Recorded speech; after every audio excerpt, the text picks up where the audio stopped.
गृह मंत्रालय ने सभी राज्यों को इस बात की छूट दी है कि वो अपनी परिस्थितियों को देखते हुए और अभिभावकों से, संस्थानों से बातचीत करने के बाद 15 अक्टूबर से चरणबद्ध तरीके से वो स्कूल खोल सकते हैं।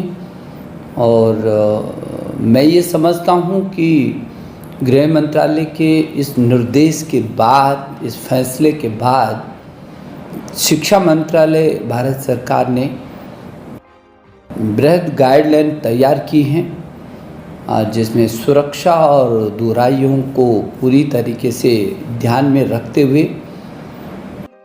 क्या ज़रूरी है ताकि बच्चे की सुरक्षा, उसकी रक्षा और उसके बाद उसकी शिक्षा। और इसलिए सभी राज्यों के आदरणीय शिक्षा मंत्रियों से भी मैं अनुरोध करना चाहूँगा कि वो इसको व्यापक तरीके से थोड़ा सा अपने स्तर पर भी व्यक्तिगत रुचि लेकर के ज़रूर देखेंगे।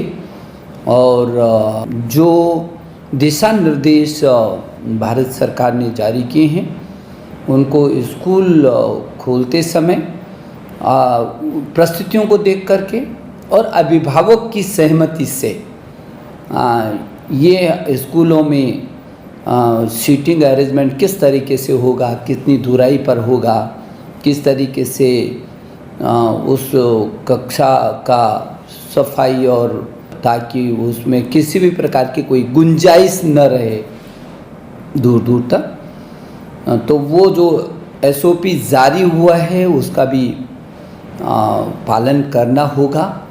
मुझे भरोसा है कि इन परिस्थितियों में, जबकि पूरी दुनिया कोरोना के महासंकट से होकर के गुजर रही है और हम भी इस महामारी का मुकाबला कर रहे हैं, सामना कर रहे हैं, और आदरणीय प्रधानमंत्री जी के निर्देशन में और उनकी अगुवाई में जिस तरीके से हिंदुस्तान ने इसका मुकाबला किया है, वही उसी का परिणाम है कि हमने JEE की परीक्षाएं सफलतम की हैं, हमने नीट की सफलतम परीक्षाएं की हैं, हमने JEE एडवांस की सफलतम परीक्षाएं की हैं, बहुत सारी परीक्षाएं की हैं।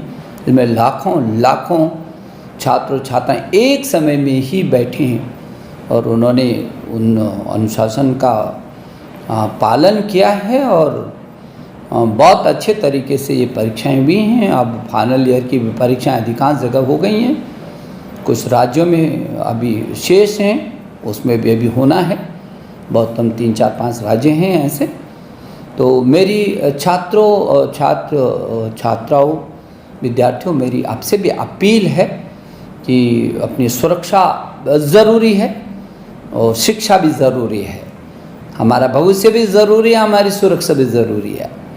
इन दोनों का कैसे बेहतर आप तालमेल करेंगे, मुझे भरोसा है कि अध्यापक, अभिभावक और संबंधित राज्यों की गवर्नमेंट ये इनमें बेहतर तरीके से संस्थाओं और अभिभावकों, बच्चों और गवर्नमेंट के बीच बेहतर तालमेल होगा और परिस्थिति जैसी होंगी उन्हीं के अनुरूप चरणबद्ध तरीके से सुरक्षा की दृष्टि से शीर्ष प्राथमिकता स्वास्थ्य सुरक्षा, इसको देखते हुए हम अपने स्कूलों को देखेंगे।